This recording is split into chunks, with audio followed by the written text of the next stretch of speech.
नमस्कार, मैं आपके साथ इनकी वाजपेयी और आप देख रहे हैं न्यूज 24 फर्स्ट एक्सप्रेस। आज की कुछ खास खबरें। राष्ट्रीय कोयला मजदूर संघ एटिका के महामंत्री के सिंह का कहना है कि बीसीएल प्रशासन मजदूरों को सेफ्टी को लेकर कर रही है लापरवाही।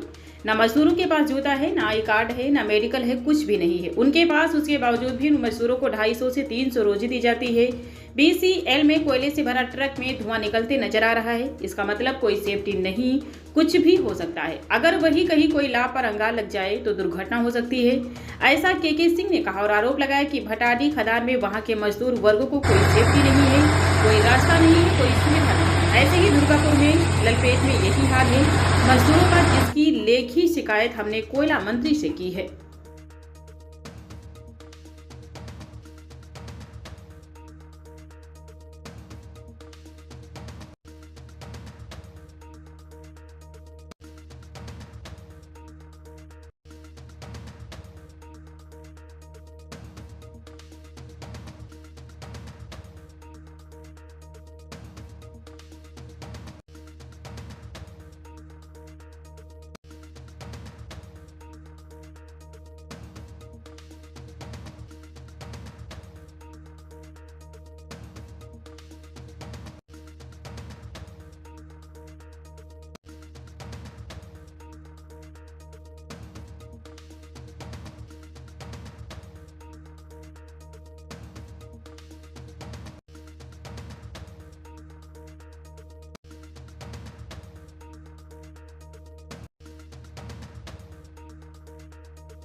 बीच में गैप नहीं रखो,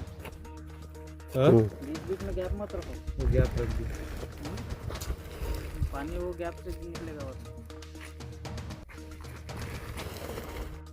उत्पादन करने की नीयत, उत्पादन बढ़ाने की नीयत से अधिकारी ऐसे ऐसे कार्य कर रहे हैं जो कामगारों के हित में नहीं है, उद्योग हित में नहीं है, सुरक्षा हित में नहीं है और मशीन और इंसान दोनों की जिंदगी खतरे में पड़ रही है। सर्वे ऑफ गाड़ियां, सर्वे ऑफ का मतलब होता है कि जो गाड़ियों की लाइफ खत्म हो गई है वो एक आवर्स पे होता है और एक साल पे होता है।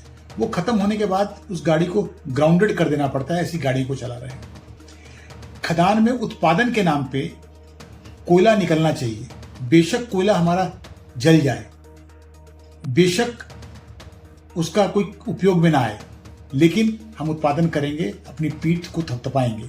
उस उद्देश्य से यहां तक कि ठेकेदारी लेबर जो लगाते हैं उनका आई कार्ड नहीं रहता है, उनका मेडिकल नहीं रहता है, उनका वीटीसी नहीं रहता है, उनके पास न जूते होते हैं न टोपी होती है, लेकिन उनसे काम करवाया जाता है। वो भी क्या देके 250, 300, 350 रुपए। ये शोषण। तो चंदपुर क्षेत्र उसमें से एक हमारी खदान ऐसी है जहां हमने इस बात को पाया है। ना केवल इतना, बल्कि कम से कम पिछले 6 महीने में 4 से 5 दुर्घटना सीरियस हो गई है। गाड़ियों को पलट जाना, क्यों? सर्वे ऑफ है। आप उनकी कैपेसिटी से ज्यादा काम करवा रहे हो। उनका मेंटेनेंस गलत ढंग से करवाना, आप करवाते नहीं हो। ब्रेकडाउन मेंटेनेंस है आपका, रेगुलर मेंटेनेंस नहीं है। तो ये सब समस्याएं बहुत ज्यादा हो गई हैं। इस पर हमने इंस्ट्रक्शन किया और तीसरी कड़ी में इस मुद्दे को उठाया और कोयला मंत्री भारत सरकार के उनको एक निवेदन दिया है कि भाई आप जांच कीजिए। अब देखते हैं कोयला मंत्रालय, भारत सरकार इसमें कितनी दखल लेता है।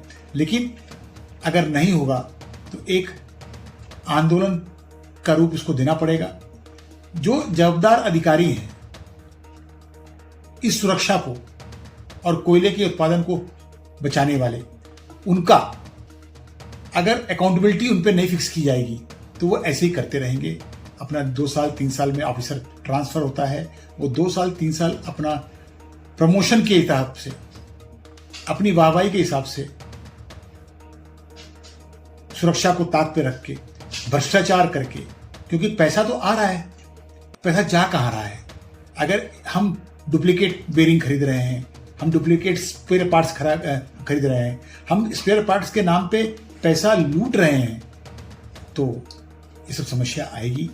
भटाड़ी खदान मेरी ऐसी है जहां पे फॉल अभी हुआ है, 2 महीने पहले उत्पादन बंद हो गया, कोयला नहीं निकल रहा है, लोगों को बुधवार इस कारण नहीं मिल पा रहा है कि कोयला उत्पादन नहीं है। लेकिन ये फॉल्ट किसका है कि खदान के अंदर ढीले जगह पे आपने डंपिंग किया और एक बारिश में भी वो स्टेबल नहीं हो पाया, एक बारिश में वो गिर गया।